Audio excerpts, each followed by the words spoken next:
She fires out negatively charged silk thread into the positively charged atmosphere, pulling her up, up and away.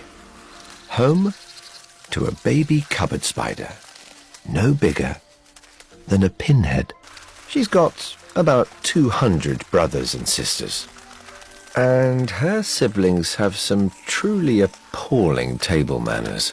These spiderlings are cannibals. This is one family meal you don't want to hang around for. Better get away. As fast and as far as she can. The trouble is, her siblings have the same plan. And she just ran out of road. But when it comes to great escapes, this spider has an extraordinary skill. She fires out negatively charged silk thread into the positively charged atmosphere. Opposite forces attract, pulling her up, up, and away.